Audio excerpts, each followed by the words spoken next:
SBA Pancasila memiliki konsep pengetahuan universal, yakni sebuah rahasia kehidupan atau sebuah rahasia jiwa alam semesta dengan membangkitkan energi jiwa sehingga akan lebih mudah untuk menata kehidupan. Hal tersebut diungkapkan motivator jiwa alam semesta Gede Putrayasa saat wisuda keempat SBA Pancasila Indonesia di Denpasar yang kali ini melepas 115 peserta didik.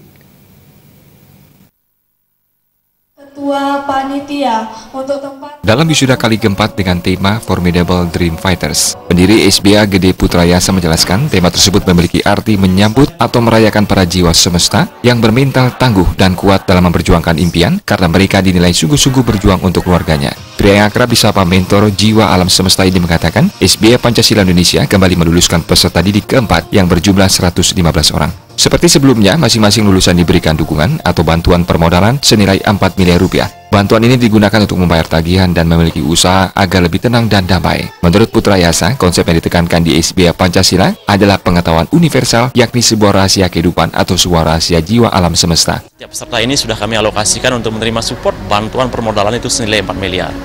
Nah, dari bantuan inilah mereka pakai untuk membayar tagihan mereka dan untuk memulai usaha agar lebih tenang dan damai.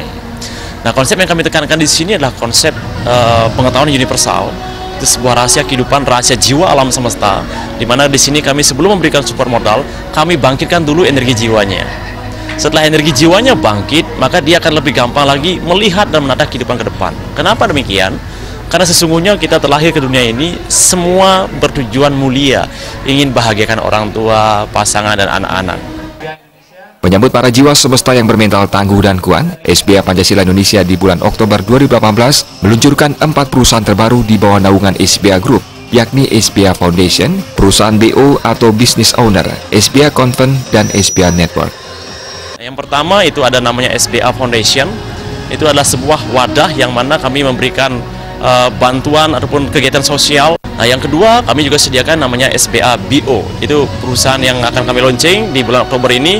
Itu business owner dalam artian semua alumni kami sediakan usaha sesuai alumni kelompoknya masing-masing. SBA Convent, jadi ini murni perusahaan distribusi yang bisa menyuplai kebutuhan pakan ternak, tapi dalam hal ini adalah fokus untuk bahan baku pakan ternak. Yang keempat saya launchingkan SBA Networker. Ini adalah bisnis online yang bisa dikerjakan oleh setiap peserta yang ingin bekerja dalam artian kerja online. Salah seorang lulusan Wayan Tretis mengaku termotivasi mengikuti pendidikan di SBA Pancasila karena sebelumnya terbelenggu dari utang dan telah berkeliling mencari lowongan pekerjaan namun tidak kunjung memperoleh pekerjaan. Ia pernah memiliki perusahaan namun bangkrut. Setelah menonton SBA Pancasila di Bali TV, dirinya tertarik mengikuti kelas di SBA Pancasila. Setelah mengikuti pendidikan selama kurang lebih 4 bulan, Wayan Tretis mengaku mendapat mukjizat yang besar melalui bimbingan mentor Gede Putrayasa dengan memberikan anugerah serta berkah. Pria asal Bobok ini bertujuan ingin membahagiakan keluarga dan ingin berbagi kepada orang jompo dan yatim piatu. Tujuan saya, cita-cita saya ingin membagikan keluarga, ingin berbagi kepada orang-orang jompo, orang yatim piatu. Dalam wisuda kali ini, berbagai penghargaan dianugerahi lulusan terbaik serta diisi berbagai hiburan dari para lulusan. Wisuda bertambah haru saat momen sungkeman seluruh lulusan yang hadir kepada orang tua. Indrawan Bali.